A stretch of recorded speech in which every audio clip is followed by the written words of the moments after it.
여러분, 포스트 모더니즘이라고 하는 말 여러분 들어본 적 있습니까? 좀 어려운 말인데 여러분들이 꼭 기억을 하면 좋을 그런 말입니다. 포스트 모더니즘. 우리 한번 따라해 볼까요? 포스트 모더니즘. 네, 크게 한번 해주세요. 포스트 모더니즘. 예. 우리가 살고 있는 이 시대는 어떤 시대냐? 바로 포스트 모더니즘 시대라고 부릅니다. 포스트 모더니즘. 어려운 말로 말하면 후기 현대주의. 이 말이 무슨 말이냐면요. 포스트 모더니즘은 기존의 전통적이고 절대적인 가치가 있지 않습니까? 전통적으로 내려오는 그런 전통적이고 절대적인 가치를 거부하고 반대로 상대적인 가치를 주장하는 것이 바로 포스트 모더니즘입니다. 자, 이것은 18세기 산업화와 계몽 시대를 지내면서 전통적으로 성경에 기록된 내용을 그대로 받아들이던 사람들이, 성경을 그대로 믿던 사람들이 합리적이고 이성적인 그런 사고 활동으로 이해가 되지 않으면 거부하기 시작을 했고, 특히 20세기의 과학자 아인슈타인, 상대성 이론, 이런 과학자들이 과학 현상을 연구하다가 그래서 발표된 이론들인데, 과학 분야에서의 뿐만이 아니라 모든 분야에서 기존의 이론을 부인하고 상대성 사고를 하게 만들었습니다. 그래서 그런 영향으로 지금까지 사람들은 소중하게 생각해 오던 그 기존 전통적인 그런 생각들을 버리고 지금이 조선시대냐 이래가면서 그러면서 새로운 것들을 과감하게 받아들이기 시작했습니다. 가정에서는 그 전통 가치가 있잖아요. 그 전통 가치를 지켜온 부모 세대의 가치관 대신에 자녀 세대의 새로운 사고방식이 가정을 주도하게 되었습니다. 전통적으로 성경적인 사고를 해오던 사회는 모든 것을 상대적으로 여기는 새로운 사고방식 때문에 과거에는 금기로 여겼던 일탈이지요. 탈선, 이런 것도 막 허용하기 시작을 했습니다. 그래서 예를 들면 결혼도 이제는 같이 살아보고 궁합이 맞는지 안 맞는지 살아보고 결혼을 해야 되는 게 아니라 이런 얘기도 나오고, 그 전통적인 절대 가치 기준에서 벗어난 얘기들이죠. 그런 것들이 각 분야에 우리가 지금 살고 있는 시대에 만연되어 있습니다. 그런 게. 그래서 동성애를 허용하는 교회들도 생겼어요. 동성애를 허용하는 그런 교회도 생기고, 예수 그리스도가 아닌 다른 대상을 믿는 교회도 생겼고, 심지어 사탄 교회도 생겼습니다. 사탄 교회도 있어요. 뿐만 아니라 기독교 외에 다른 종교에도 구원이 있다라고 말하는 종교다원주의도 생겨나고요. 이렇게 상대적인 사고방식이 파급되면서 사람들의 신앙이 크게 흔들리면서 포스트 모더니즘 시대를 맞아 가장 피해를 받고 있는 단체가 어딜까요? 바로 교회입니다. 우리 교회. 그래서 지금 교회는 포스트 모더니즘 시대를 맞아서 성경이 절대 가치고 절대 기준인데 이것을 떠나서 자기 마음대로 생각하는 상대성 이론을 가지고, 그렇기 때문에 가장 큰 지금 위기를 맞이하고 있는 데가 바로 교회입니다. 교회. 포스트 모더니즘으로 사람들이 혼란에 빠져서 어쩔 줄 몰라 하는 그 이유가 뭐냐면 사람들이 절대적인 가치를 버렸기 때문입니다. 상대적인 가치는 시간과 장소에 따라 판단이 달라집니다. 그러니까 범사에 사람들의 사고가 변함이 없어야 되는데 옛날 사람들은 이 변함이 그거 다 물론 다 좋다고 얘기하는 건 아니지만 그 좋은 거에 대해서 변함이 없어야 되는데 변함이 없는 것이 아니라 현대인들은 이 포스트 모더니즘의 영향을 받아서 이랬다 저랬다 그런 일들이 많은 것입니다. 그래서 참으로 지금은 여러분 포스트 모더니즘 시대라고 부릅니다. 바울은 앞서서 고린도 교인들에게 우리 그리스도인들이 누구인지 우리 정체성에 대해서 많이 설명을 했습니다. 그래서 바울은 우리 믿는 사람들에게 향해서 말하기를 우리는 그리스도의 향기다. 생각나죠? 또 우리는 그리스도의 편지다. 또 우리는 새 언약의 일꾼이다. 또 보배를 담은 우리는 질그릇이다. 보배는 복음을 얘기하죠. 그리고 화목케 하는 직책을 우리에게 주셨다. 우리는 그리스도의 사신이다. 이렇게 그리스도인이 누군지 우리의 정체성을 사도 바울이 많이 설명을 했습니다. 여러분, 우리에게 왜 정체성이 필요할까요? 정체성, 내가 누구인지, 내가 어떤 사람인지. 이 정체성을 알아야 될 필요성은 자신이 누구인지 자기 정체성을 분명히 알아야 살아가는 목적과 방법이 정해지기 때문입니다. 오늘 본문에 보면은 믿지 않는 자와 멍해를 같이 하지 말라고 했죠. 그러면서 의와 불법이 또 빛과 어두움이 그리스도와 벨리알이 또 신자와 불신자가 또 하나님의 성전과 우상이 어떻게 일치가 될 수 있느냐. 일치가 될 수 없다. 이렇게 지금 말을 합니다. 여기서 말하는 벨리알은 허무함이라는 뜻으로 우상이나 사탄을 뜻하는 말입니다. 자, 그러면 이들이 서로 하나가 될 수 없는 이유가 무엇입니까? 그것은 서로 반대가 되기 때문이죠. 빛과 어두움이 반대잖아요. 그리스도와 벨리알이 반대잖아요. 이 서로 반대이기 때문에 하나가 될 수가 없다는 거죠.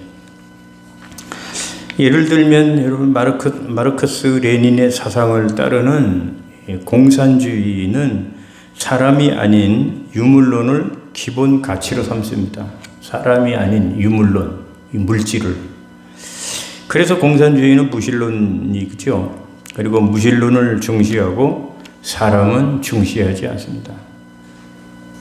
사람도 물질로 보는 게 공산주의예요. 그런데 이런 마르크스 레닌의 사상을 따르는 그런 목사들이 있어요. 정신 나간 목사들이.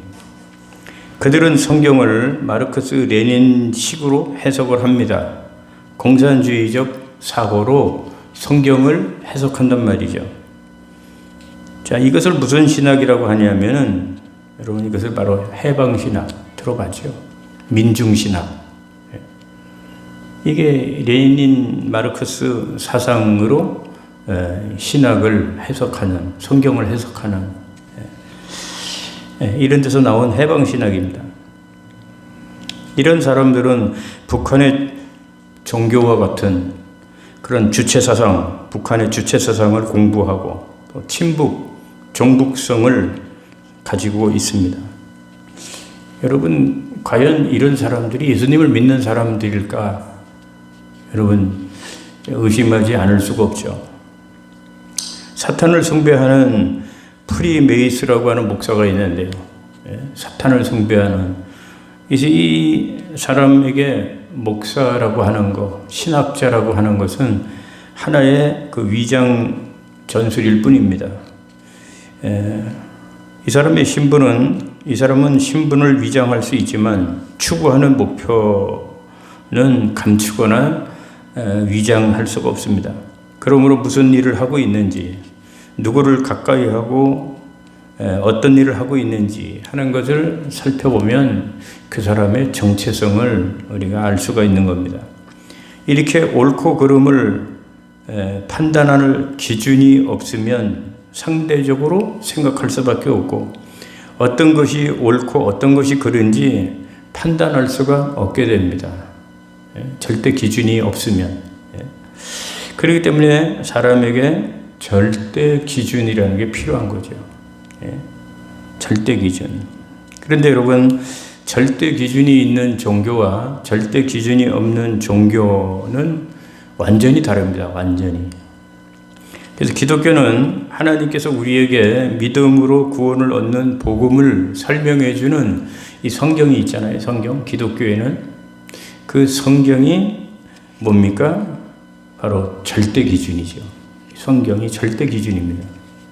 하지만 신앙에 절대 기준이 없는 힌두교 같은 경우를 보면 저마다 자기의 방법으로 구원을 찾아야 하므로 그들에게는 수많은 수도법과 교리들이 있습니다.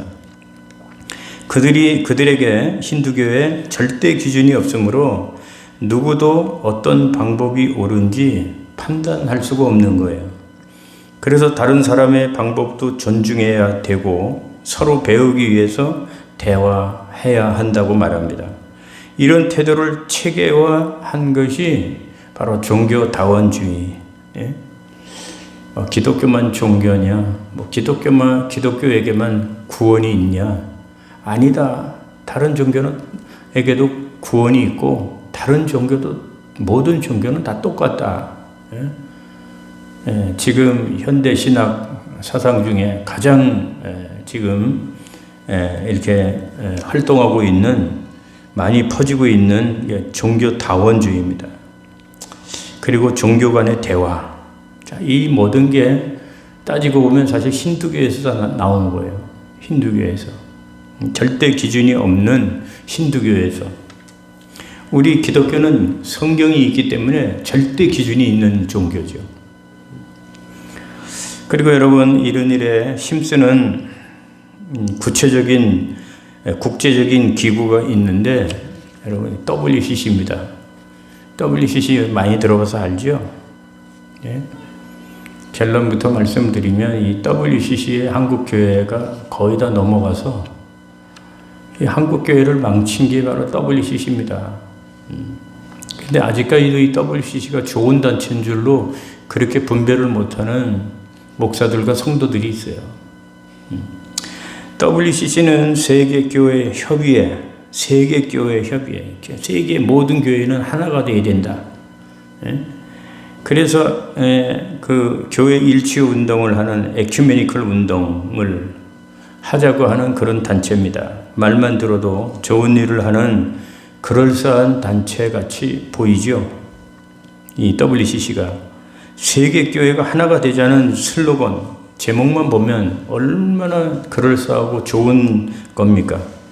그러나 WCC는 가톨릭과 연합을 중심으로 종교다원주의, 그 다음에 혼합주의, 그 다음에 공산주의, 그 다음에 일부 다처제, 성경하고 반대되는 이런 것을 주장하고 하나님의 말씀을 대적하는 이 적그리스도 단체입니다. WCC. 특히 공산사회주의를 뭐라 그러냐면 사회 정의 실현의 방법이라고, 공산주의가 사회 정의 실현 방법이라고 그렇게 주장을 하면서 그런 공산주의 적그리스도인 단체인 이 공산주의를 지지하고 있는 게 WCC예요. 그래서 WCC는 기독교의 탈을 쓰고 있지만 공산주의를 물질로 도와주는 용공단체입니다. 용공단체. 그러면 여러분, WCC에 가입하려면 어떻게 해야 되는지 압니까? WCC에 가입을 하려고 하면 제일 먼저 우선되는 게 예수님은 구주시다 라고 하는 그런 그 믿음을 버려야 돼요. 그런 걸 버리고 들어가야 돼요.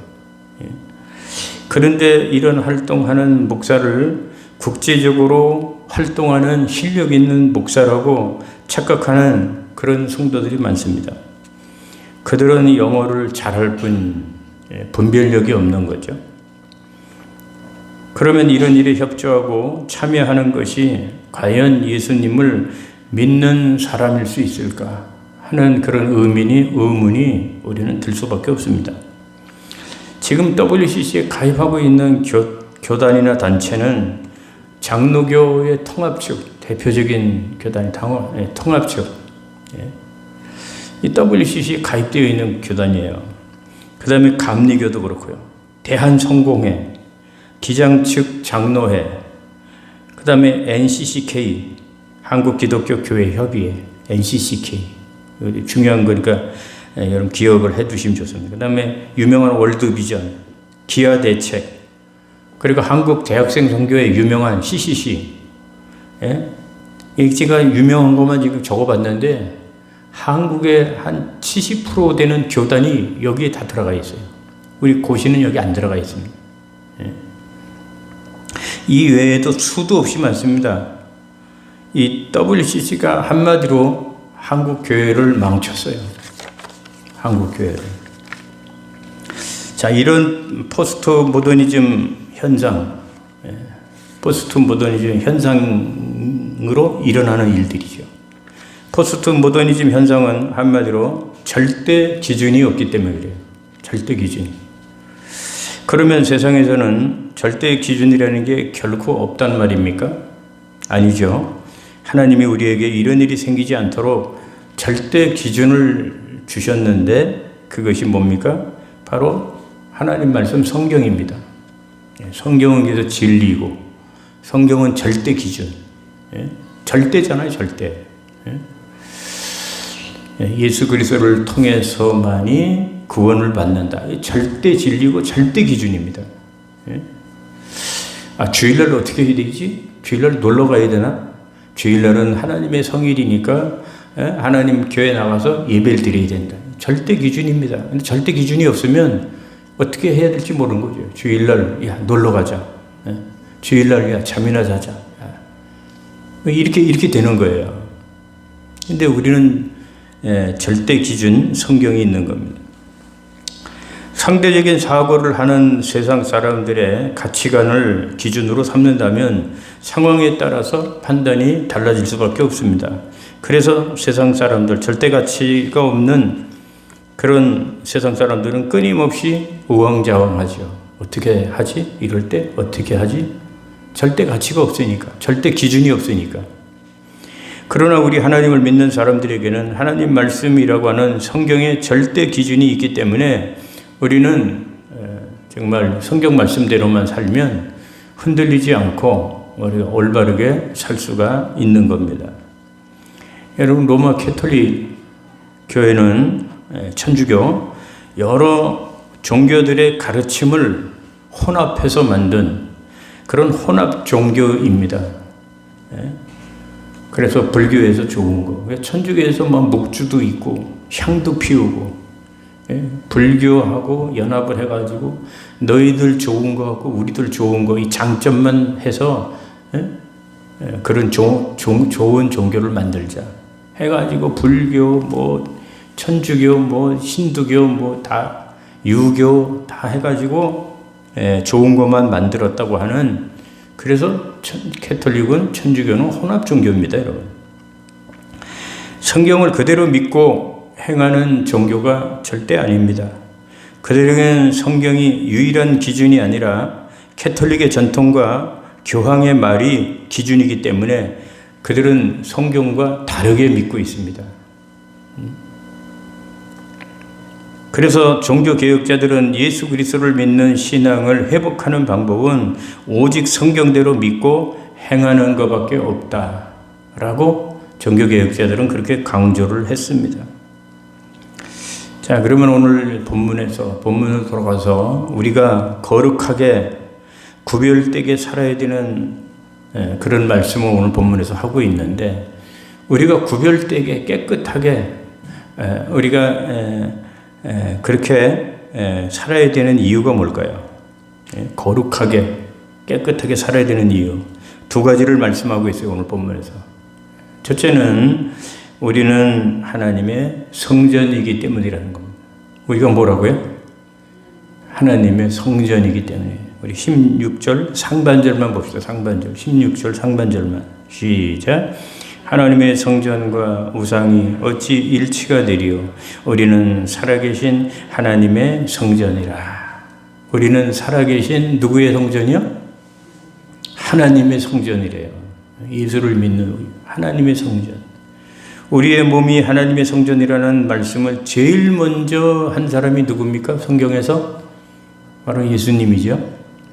예수님은 자신의 몸을 성전이라고 하셨습니다.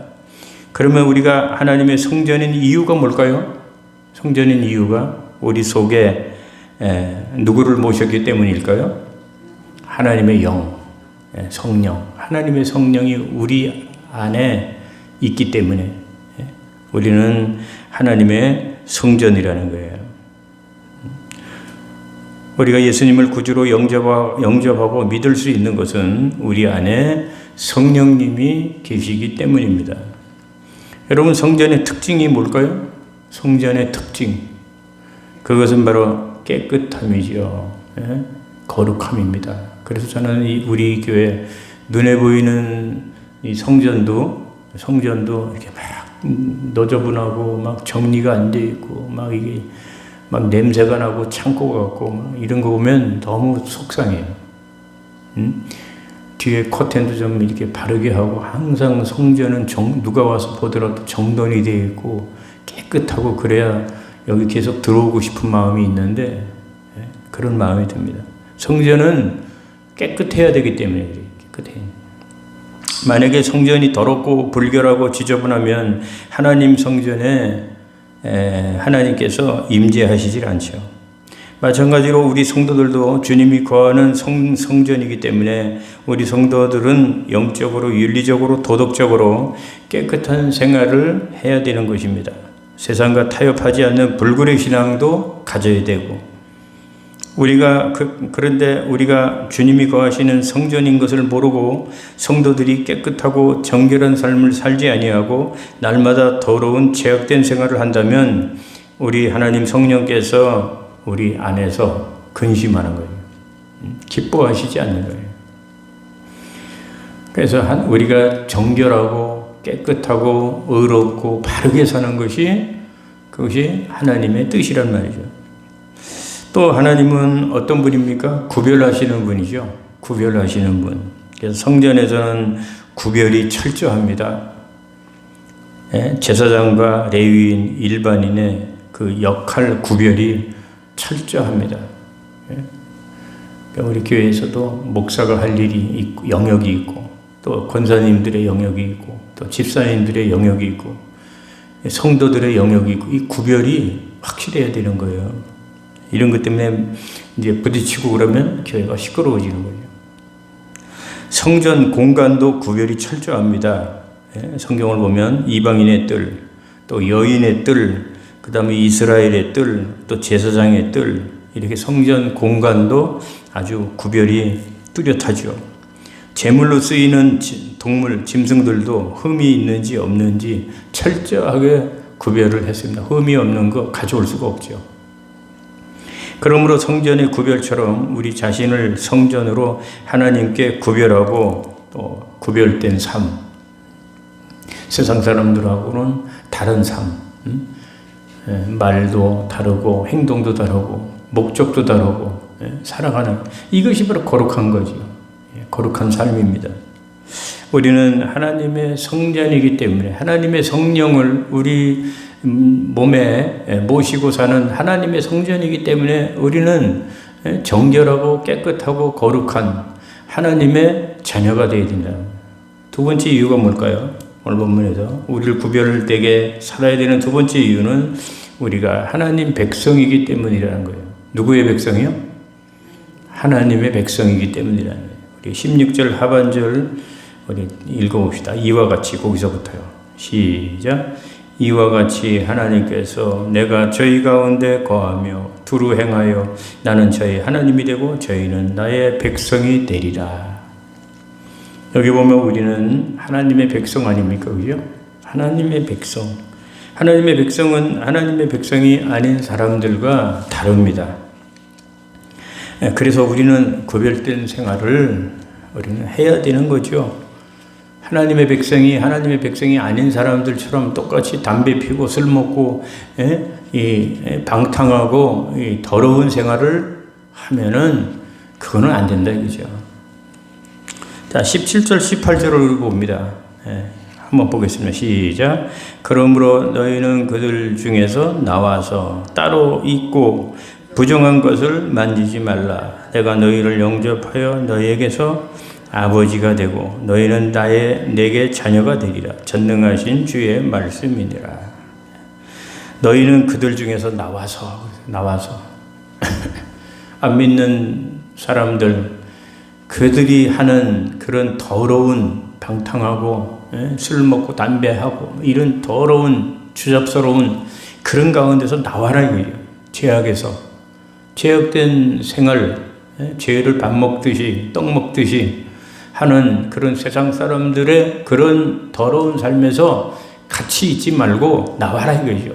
나와서 부정한 것을 만지지 마라. 부정한 것을 만지지 마라. 깨끗한 생활, 하나님의 자녀이기 때문에, 하나님의 백성이기 때문에 깨끗한 생활을 하라는 거예요. 그리고 마지막 7장 1절을 보면 바울은 온전한 거룩을 주장하고 강조하고 있습니다. 온전한 거룩. 우리가 거룩한 생활을 하는데 하나님은 그거 가지고 안 된다. 더 철저한 거룩, 더 완전한 거룩. 자, 이러한 하나님의 요구하심이기 때문에 저도 거룩하게 삽니다마는 더 온전하게 거룩한 삶을 살려고 하니까 이 힘이 들고 때로는 괴롭기도 하고 그런 거예요. 우리 한번 17장 1절 마지막으로 한번 읽어보겠습니다. 시작. 그런즉 사랑하는 자들아, 이 약속을 가진 우리는 하나님을 두려워하는 가운데서 거룩함을 온전히 이루어 육과 영의 온갖 더러운 것에서 자신을 깨끗하게 하자. 여기 온전한 거룩함을 얘기하고 말씀하고 있지 않습니까? 온전한 거룩함은 육체와 영혼이 모두 더럽지 않고 정결한 상태를 말합니다. 그런데 당시에 영지주의 영향이 심각을 했는데요. 당시 이 영지주의자들은 영이 깨끗하면 된다. 영만 깨끗하면 된다. 그러면서 육체로는 무슨 짓을 해도 상관이 없다. 이렇게 가르친 것이 바로 영지주의예요. 아주 참 잘못된 가르침이죠. 그러니까 영지주의 이단입니다. 이단. 당시 이 이단의 영향을 받은 이 고린도 교인들 중에는 불신자들처럼 예수를 믿으면서도 방탕하게 사는 사람들이 굉장히 많았습니다. 하지만 바울은 영만 정결한 상태가 아니라 육체도 정결해야 된다. 이렇게 고린도 교인들에게 가르쳤습니다. 자, 우리 이제 말씀을 마칩니다. 우리는 여러분 하나님의 백성인 것을 절대 잊어버리면 안 되죠. 하나님의 성전이고 하나님의 백성이라는 거. 이 세상은 우리의 목적지가 아니고 우리가 따라야 할 그런 본보기도 아니죠. 하나님께서는 이 세상을 지으셨지만 그러나 타락한 이 세상은 구원받아야 될 대상이고 우리는 복음을 가지고 구원을 받도록 이 세상을 이끌어야 될 그런 대상입니다. 이 세상이. 그러기 위해서 우리는 하나님 자녀답게 하나님 백성답게 우리가 살지 않으면 안 되는 거죠. 우리는 믿지 않는 사람에게서 이런 말을 많이 듣습니다. 안 믿는 사람들에게. 기독교인들은 왜 다른 종교를 인정하지 않느냐? 여러분들 그런 얘기 들어본 적 있습니까? 왜 기독교인들은 자기네 종교만 진리라 그러고 다른 종교는 왜 인정하지 않느냐? 기독교가 너무 그 속이 좁고 기독교가 너무 배타적인 거 아니냐? 이렇게 말하고 생각하는 사람들이 많습니다. 그 사람들이 왜 그럴까요? 물론 하나님을 몰라서, 성경을 몰라서 그러기도 하지만 모든 종교는 다 똑같다, 동등하다라고 하는 그런 이 포스트 모더니즘, 이런 영향을 받고 있기 때문에 그런 거예요. 여러분, 우리는 믿지 않는 사람과 멍해를 같이 해서는 안 됩니다. 멍해를 같이 하지 말라는 말은 그들과 어떤 접촉도 하지 말라는, 그 사람들 만나지도 말고 그 사람들하고 말도 섞지 말고 그런 말이 아니고 그들과 뜻을 함께 하지 말라고 하는 그런 말씀이죠. 믿지 않는 사람들과 만나지도 않고 뭐 대화도 하지 않고 살려면 지구를 떠나서 우리가 살아야 되겠죠. 자, 우리가 그렇게 세상 사람들을 만나지 않으면 세상 사람들 전도는 누가 합니까? 그러므로 우리는 믿지 않는 사람들과 가정에서 일상생활도 하고 또 같은 직장에서 우리가 일할 수도 있습니다. 하지만 그들의 가치의 행위를 우리는 따라가서는 절대 안 되는 거죠. 성도가 믿지 않는 사람들, 우상 숭배자들의 주장에 끌려가면은 안 되는 것입니다. 그들이 잘못된 길을 가고 있으면 지적하고 바른 길을 가도록 알려줘야 할 책임이 우리 성도들에게 있는 것입니다. 왜냐하면 세상 사람들이 빛이 아니라 우리 예수 믿는, 하나님을 믿는 사람들이 이 세상의 빛이기 때문이죠. 여러분, 왜 우리가 거룩하고 구별된 생활을 해야 됩니까? 그것은 우리 예수를 믿는 사람들이 모두가 다 하나님의 성전이요 하나님의 백성이기 때문이라고 하는 사실 때문입니다. 우리는 하나님의 성전이기 때문에, 그리고 거룩하신 하나님의 백성들이기 때문에 우리는 이 땅에서 거룩하고 정결하고 구별된 삶을 우리는 살아야 된다는 것입니다. 모쪼록 이 말씀을 여러분 붙들고 오직 믿음으로, 힘들고 어려운 일들이 많아도 믿음으로 거룩하게, 깨끗하게, 구별되게 살아가는 거룩한 성도들이 다 되시기를 주님의 이름으로 축원합니다.